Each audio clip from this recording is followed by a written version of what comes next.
नमस्कार। प्रधानमंत्री नरेंद्र मोदी आज इंदौर में हजरत इमाम हुसैन की शहादत की याद में आयोजित अशरा मुबारक में शिरकत कर रहे हैं। आइए आपको सीधा लिए चलते हैं इंदौर। दाऊदी बोहरा समाज के सभी मेरे परिवारजन,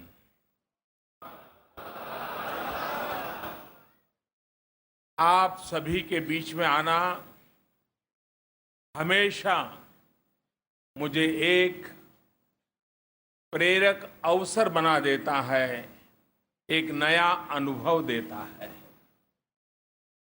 अशरा मुबारक के इस पवित्र अवसर पर भी आपने मुझे यहां आने का मौका दिया, इसके लिए मैं आपका हृदय से बहुत बहुत आभारी हूं। मुझे बताया गया है कि टेक्नोलॉजी के माध्यम से देश और दुनिया के अलग अलग सभी सेंटर्स में भी हमारे समाज के लोग अभी हमारे साथ जुड़े हुए हैं। दूर दूर टेक्नोलॉजी से जुड़े हुए आप सभी को भी मैं आज यहां से नमन करता हूं। साथियों, इमाम हुसैन के पवित्र संदेश को आपने अपने जीवन में उतारा है और सदियों से देश और दुनिया तक पैगाम पहुंचाया है। इमाम हुसैन अमन और इंसाफ के लिए शहीद हो गए। उन्होंने अन्याय और अहंकार के विरुद्ध अपनी आवाज बुलंद की थी। उनकी ये सीख जितनी तब महत्वपूर्ण थी, उससे भी अधिक आज की दुनिया के लिए ये अहम है। इन परंपराओं को मुखरता से प्रसारित करने की आवश्यकता है और मुझे प्रसन्नता है कि सैयदना साहब, बोहरा समाज का एक एक जन इस मिशन से जुटा हुआ है। साथियों, हम पूरे विश्व को एक परिवार मानने वाले वसुधैव कुटुंबकम, हम वो लोग जो सबको साथ लेकर चलने की परंपरा को जी करके दिखाने वाले लोग हैं। हमारे समाज की, हमारे विरासत की यही शक्ति है जो हमें दुनिया के दूसरे देशों से अलग पहचान पैदा करती है। मुझे खुशी है कि बोहरा समाज पूरे विश्व को भारत की इस ताकत से परिचित करा रहा है। दुनिया में कहीं पर भी जाइए, वो मुझे मिल जाएंगे, केम छो। हमें अपने अतीत पर गर्व है, वर्तमान पर विश्वास है और उज्जवल भविष्य का आत्मविश्वास के साथ संकल्प भी है। मैं दुनिया में जहां भी जाता हूं, शांति और विकास के लिए हमारे समाज का जो योगदान है, उसकी बातें मैं लोगों को अवश्य करता हूं। साथियों, शांति, सद्भाव, सत्याग्रह और राष्ट्रभक्ति के प्रति बोहरा समाज की भूमिका हमेशा हमेशा महत्वपूर्ण रही है। अपने देश से, अपनी मातृभूमि के प्रति प्रेम और समर्पण की सीख खुद सैयदना साहब अपने प्रवचनों के माध्यम से देते रहे हैं। और अभी भी ज्यादा समय उन्होंने जितना भी बोले, हमें यही सीख दी कि हमें देश के लिए, समाज के लिए, नियमों के लिए, कानून के लिए कैसे जीना चाहिए। इससे पहले पूज्य सैयदना ताहिर सैफुद्दीन साहब ने भी गांधी जी के साथ मिलकर इन मूल्यों को स्थापित करने में बहुत बड़ी भूमिका निभाई थी। मैंने कहीं पढ़ा था कि दोनों की महापुरुषों की मुलाकात ट्रेन में सफर करते समय हुई थी। इसके बाद महात्मा गांधी और उनके बीच हमेशा निरंतर संपर्क बना रहा और हर बड़ी घटना या आंदोलन को लेकर दोनों के बीच में विचार विमर्श होता था, संवाद होता रहता। हम सबको पता है, दांडी यात्रा के दौरान जो हिंदुस्तान की आजादी का एक स्वर्णिम पृष्ठ है, दांडी यात्रा के दौरान पूज्य बापू महात्मा गांधी सैयदना साहब के घर सैफी विला में ठहरे थे। गांधी जी की मित्रता और उनके मूल्यों के प्रति सम्मान व्यक्त करते हुए सैयदना ताहिर सैफुद्दीन साहब ने इस सैफी विला को आजादी के बाद राष्ट्र को समर्पित कर दिया। आज वही सैफी विला देश की युवा पीढ़ी को प्रेरित कर रहा है। साथियों, बोहरा समाज के साथ मेरा भी रिश्ता बहुत पुराना है और अभी सैयदना साहब ने जो वर्णन किया, मैं सचमुच में एक प्रकार से परिवार का सदस्य बन गया। हमेशा यानी एक अपनापन महसूस करना, कभी उनके पास चले जाना, ये मेरा है ना सहज था। अपनापन मैं महसूस करता था। आज भी मेरे दरवाजे आपके परिवारजनों के लिए हमेशा खुले रहते हैं और मेरा सौभाग्य है कि आपका स्नेह, आपके पूरे परिवार का स्नेह मुझ पर अपरंपार रहा है, हमेशा रहा है। आज भी, अभी जन्मदिन तो आना बाकी है, लेकिन आप सबसे पहले और इस पवित्र मंच से आपने मुझे आशीर्वाद दिए और आशीर्वाद भी राष्ट्र कल्याण के लिए मुझे अधिक शक्ति प्रदान करने वाले दिए।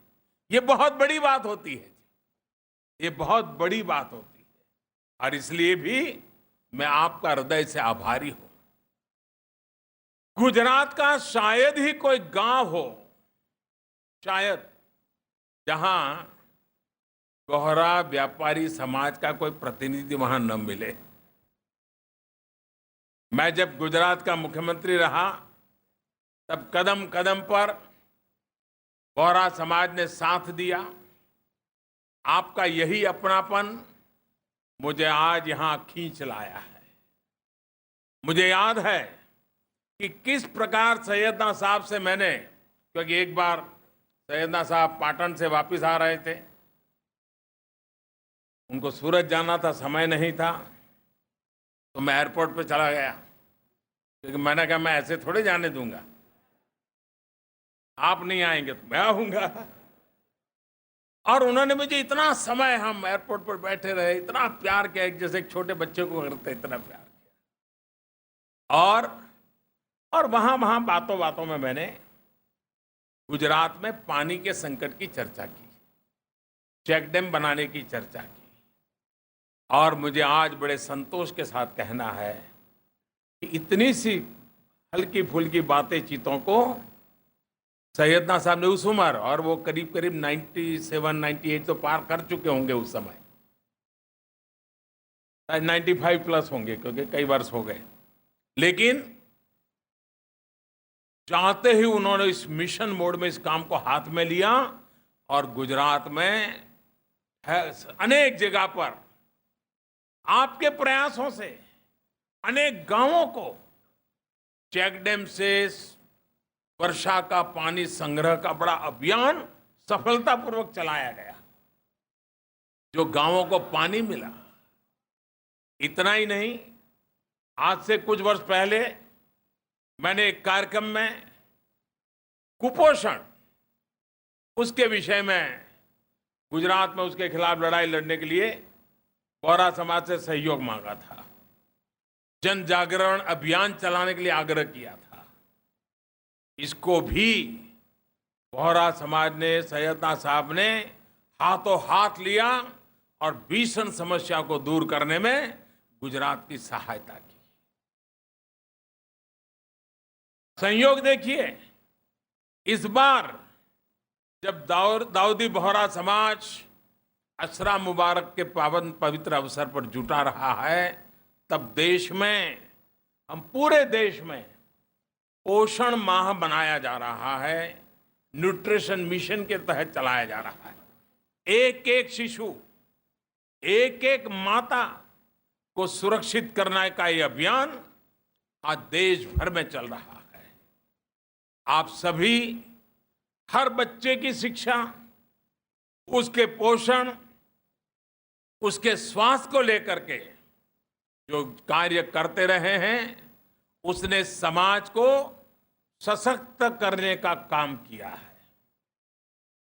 और मुझे जानकारी दी गई है कि प्रोजेक्ट राइस के माध्यम से आप भी महाराष्ट्र समेत देश के दूसरे हिस्सों में बच्चों को पोषक आहार देने का अभियान चला रहे हैं। आपका ये प्रयास निश्चित रूप से देश के भविष्य को स्वस्थ और सशक्त बनाने में मदद करेगा। साथियों, पोषण और स्वास्थ्य को लेकर दाऊदी बोहरा समाज हमेशा जागरूक रहा है। फैजे मवेद और थाली, कम्युनिटी किचन के माध्यम से आप ये सुनिश्चित कर रहे हैं कि समाज का कोई भी व्यक्ति भूखा न सोए। इतना ही नहीं, देश के गरीब को, मध्यम वर्ग को स्वास्थ्य सुविधाएं देने के लिए आप दर्जनों अस्पताल चला रहे हैं। यूनिवर्सल हेल्थ केयर के प्रति आपकी ये सोच देश को, समाज को शक्ति देती रही है और भविष्य में भी और मजबूत करेगी।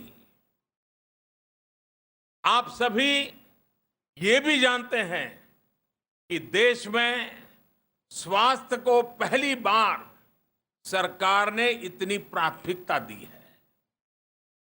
Affordable health care, preventive health care को बढ़ावा दिया जा रहा है। क्वालिटी अस्पतालों, हेल्थ एंड वेलनेस सेंटर्स का जाल बिछाया जा रहा है। जन औषधि केंद्रों पर सस्ती दवाएं उपलब्ध की जा रही हैं। मुफ्त डायलिसिस की सुविधाएं दी गई हैं। हार्ट और नी सर्जरी के लिए इस्तेमाल होने वाले सामान की कीमतों में भारी कमी की गई है। अब आयुष्मान भारत देश के करीब करीब 50 करोड़ गरीब भाई बहनों के लिए संजीवनी बनकर के आई है। ये छोटा कार्यक्रम नहीं है। अमेरिका, कनाडा, मैक्सिको की जितनी संख्या है, उससे ज्यादा लोगों के लिए आयुष्मान भारत का कार्यक्रम हम हिंदुस्तान में लागू करने जा रहे हैं। पूरे यूरोप की जितनी जनसंख्या है, करीब करीब उतने लोगों को हिंदुस्तान के अंदर हेल्थ के लिए आयुष्मान भारत की योजना लागू। कितना बड़ा काम, कितने लोगों की भलाई के लिए काम, इसकी आप कल्पना कर सकते हैं। एक साल में 5 लाख रुपए तक का हर परिवार को मुफ्त इलाज, ये छोटा निर्णय नहीं है।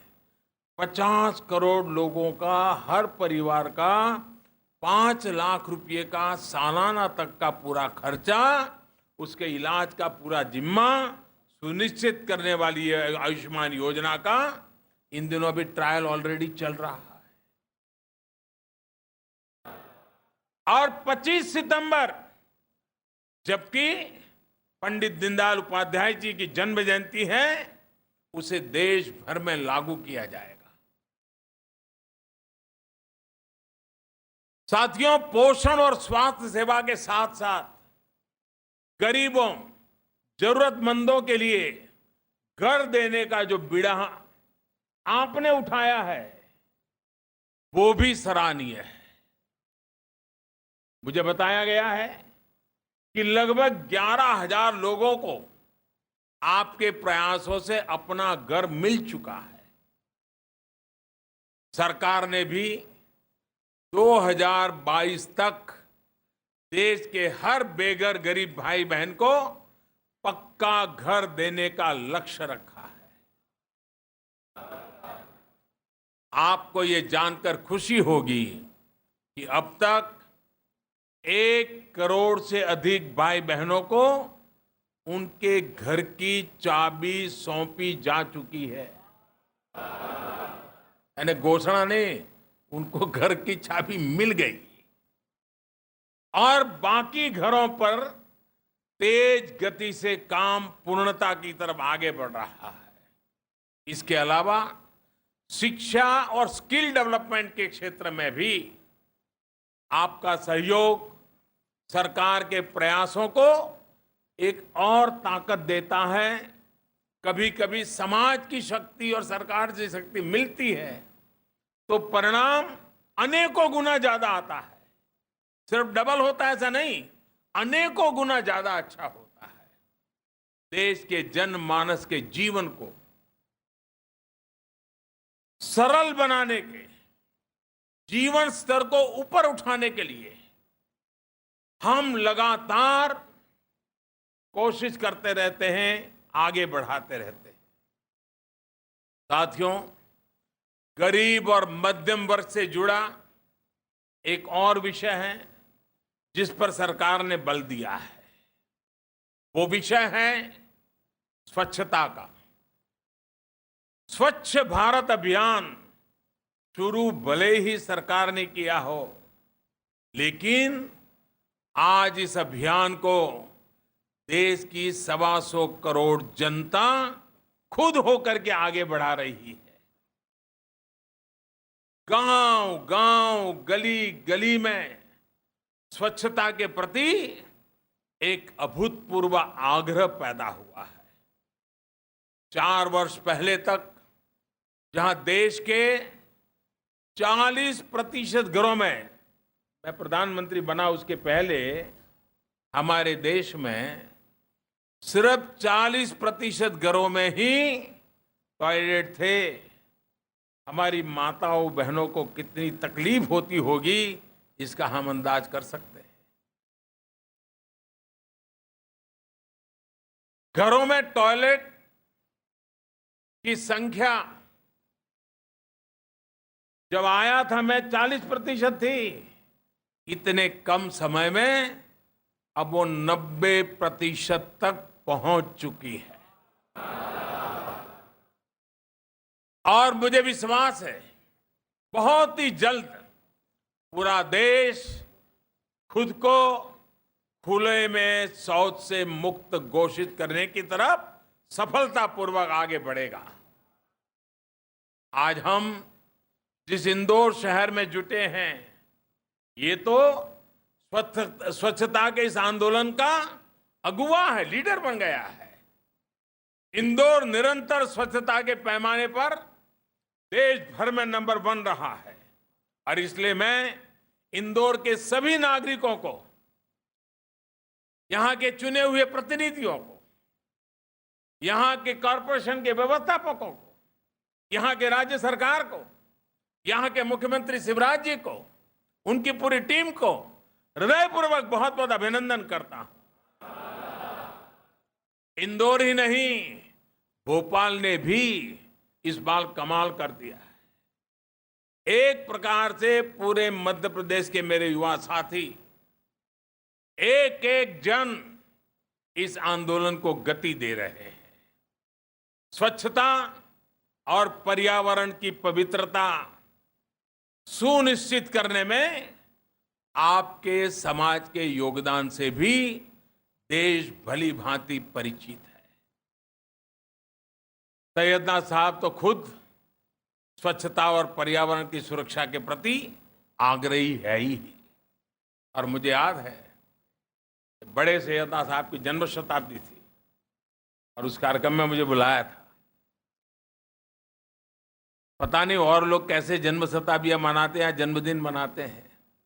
उस दिन हम लोगों ने, आपको भी याद है, स्पैरो बचाने के लिए है, अपनी चकली बचावा माटे आंदोलन खड़ा कर दिया। हर एक को एक बॉक्स दिया गया जिसके अंदर वो अपना घोंसला बनाए। ये पर्यावरण की रक्षा के नहीं तो क्या है जी? ये हमारे संस्कार है। और उन्होंने मन की पवित्रता को हमारे वातावरण की शुद्धता और स्वच्छता से जोड़ा है। मुझे बताया गया है, और अभी भी सैयदना साहब ने यही कहा, स्वच्छता दिल की और मन की भी करनी है। मुझे बताया गया है कि इंदौर की प्रतिष्ठा को ध्यान में रखते हुए अशरा मुबारक के इस पूरे आयोजन को पर्यावरण और स्वच्छता के संदेश के साथ जोड़ा गया है। यहां प्लास्टिक बैग पूरी तरह बैन किए गए हैं। इस पूरे आयोजन को जीरो वेस्ट यानी कचरे से रहित बनाने का प्रण लिया गया है। यहां रोजाना करीब 10 टन कचरे को रिसाइकिल कर फर्टिलाइजर में बदलने का काम किया जा रहा है और फिर इसको मुफ्त में किसानों में बांटा जाना है। इन सब कार्यों से आप सभी पर्यावरण की सेवा तो कर ही रहे हैं, वेस्ट टू एनर्जी का जो सरकार का विजन है उसको भी आप बल दे रहे हैं। साथ ही किसान भाई बहनों के लिए भी आपका ये कदम लाभकारी होने वाला है।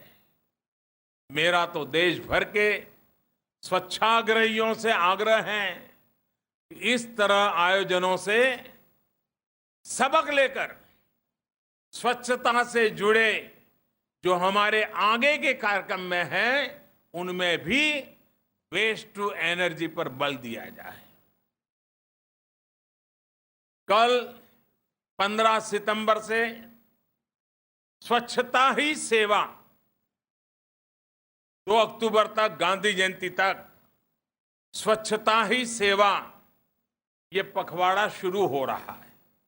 इस दौरान भी हम ये प्रयोग देश भर में कर सकते हैं। ये कार्यक्रम पिछले साल की तरह ही महात्मा गांधी की जयंती यानी 2 अक्टूबर तक चलेगा। मैं कल खुद देश के स्वच्छाग्रहियों से, समाज में स्वच्छता के प्रति जन जागरण करने वाले देश के सभी धर्मगुरु, सभी कलाकार, सभी खिलाड़ी, उद्यमी, समाज के जितने भी अग्रिम कोटि के लोग हैं, उन सबके साथ कल सुबह 9:30 बजे वीडियो कॉन्फ्रेंस के माध्यम से बातचीत भी करने वाला हूं। और उसके बाद दुनिया का एक बहुत बड़ा रिकॉर्ड बनेगा। एक साथ करोड़ों लोग कल स्वच्छता का काम करने वाले हैं। इतना ही नहीं, 2 अक्टूबर से महात्मा गांधी की 150वीं जन्म जयंती के कार्यक्रम शुरू होने वाले हैं। और सैयदना साहब ने भी हमें पूज्य बापू की 150वीं जयंती के लिए भी संदेश दिया है। अगले 2 वर्षों तक चलने वाले इन कार्यक्रमों के दौरान स्वच्छता समेत बापू के बताए रास्ते पर चलने के लिए देश और दुनिया को प्रोत्साहित करेंगे। आज यहां इंदौर में आप सभी के बीच में दाऊदी बोहरा समाज को और मध्य प्रदेश के मेरे भाई बहनों को स्वच्छता के इस अभियान से जुड़ने का मैं न्योता भी देने आया हूं। साथियों, आज इस अवसर पर मैं भी आप सभी की एक और विषय पर प्रशंसा करना चाहता हूं। आप में से अधिकतर व्यापार और कारोबार से जुड़े हुए हैं। नियम कायदे से काम कैसे किया जाता है, अनुशासन में रहते हुए व्यापार को आगे कैसे बढ़ाया जाता है, आपने इस मामले में आदर्श स्थापित किया है। और अभी सैयदना साहब ने भी हमको वही सीख दी, बार बार सीख यही दी जाती है। ये छोटी बात नहीं है। दाऊदी बोहरा समाज दुनिया में जहां जहां भी बसा, इन मूल्यों से उसने अपनी एक अलग पहचान बनाई है, एक नई इज्जत बनाई है। ईमानदारी, सच्चाई और निष्ठा के साथ व्यापार से कैसे जीवन चलता है, इसका उदाहरण आप सबने अपने आचरण के द्वारा प्रस्थापित किया है। देश का व्यापारी और कारोबारी वो अर्थव्यवस्था की रीढ़ होता है। वो देश में रोजगार के अवसर पैदा करने वाली महत्वपूर्ण इकाई है। उसको जितना प्रोत्साहन संभव हो, वर्तमान भारत की सरकार और जहां जहां राज्यों में हमको सेवा करने का मौका मिला है, ये हमारी प्राथमिकता है, हम दे रहे हैं। लेकिन ये भी सच है कि पांचों उंगलियां एक समान नहीं होती हैं। हमारे बीच से ही ऐसे लोग निकलते हैं जो छल को ही कारोबार मानते हैं। बीते 4 वर्षों में सरकार ये साफ संदेश देने में सफल हुई है कि जो भी हो वो नियमों के दायरे में ही होना चाहिए। GST, insolvency and bankruptcy code जैसे अनेक कानूनों के माध्यम से ईमानदार कारोबारियों को प्रोत्साहित किया जा रहा है। और इसका सबसे ज्यादा फायदा कोई उठाता है तो मेरा बोहरा समाज उठाता है। ये एक बड़ा कारण है कि 4 वर्ष के भीतर भीतर देश भर, दुनिया भर के निवेशकों का विश्वास बढ़ा है। आज स्थिति ये है कि मेक इन इंडिया के तहत मोबाइल फोन हो, गाड़ियां हो या फिर दूसरे सामान, रिकॉर्ड उत्पादन आज हमारे यहां हो रहा है। रिकॉर्ड स्तर पर निवेश हो रहा है। इसी का परिणाम है कि पिछले क्वार्टर में 8% से अधिक की विकास दर आप सभी के प्रयास से 125 करोड़ देशवासियों के श्रम से देश ने हासिल की है, जो दुनिया की बड़ी इकोनॉमी में सबसे तेज गति से आगे बढ़ने वाली है। अब दहाई की विकास दर पर देश की नजर है और जिस गति से हम आगे बढ़ रहे हैं, वहां तमाम चुनौतियों के बावजूद देश की ताकत है, देश पहुंच सकता है। और मेरा भी विश्वास है। साथियों, दुनिया भर में भारत के प्रति सद्भावना बनाने में आप सभी का एक महत्वपूर्ण भूमिका निभा रहे हैं। दुनिया में जिस प्रकार प्राचीन भारत की चमक थी, आज न्यू इंडिया को वो सम्मान देने का सौभाग्य हम सबको मिला है। देश के नवनिर्माण के लिए हम निरंतर मिलकर के आगे बढ़ते रहेंगे। इसी विश्वास के साथ मैं अपनी बात समाप्त करता हूं। आप सभी का एक बार फिर बहुत बहुत धन्यवाद करता हूं। सैयदना साहब का, उनके सभी परिवारजनों का मैं हृदय से आभार व्यक्त करता हूं। और मुझे निरंतर प्रेम, स्नेह, आशीर्वाद आप सबकी तरफ से मिलता रहा है। आपके आशीर्वाद ये मेरी अमानत है, ये मेरी शक्ति है, जो शक्ति मेरे लिए नहीं है, सिर्फ और सिर्फ 125 करोड़ देशवासियों के लिए है। ये आशीर्वाद, ये शक्ति, ये सामर्थ्य मैं देशवासियों के चरणों में समर्पित करते हुए मैं फिर एक बार आप सबका हृदय से अभिनंदन करता हूं, धन्यवाद करता हूं।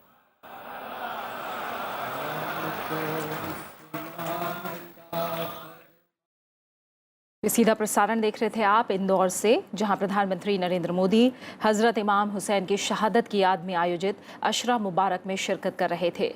इस दौरान प्रधानमंत्री ने बोहरा समाज की शांति प्रियता और तरक्की की तारीफ की। उन्होंने कहा कि इमाम हुसैन अमन और इंसाफ के लिए शहीद हो गए और इमाम हुसैन के पवित्र संदेश को बोहरा समाज ने अपने जीवन में उतारा है। प्रधानमंत्री ने कहा कि बोहरा समाज मुल्क से मोहब्बत करने, दूसरों की मदद करने वाला और अनुशासित समाज है, जिससे दूसरों को प्रेरणा मिलती है। इसी के साथ रुकेंगे एक ब्रेक के लिए।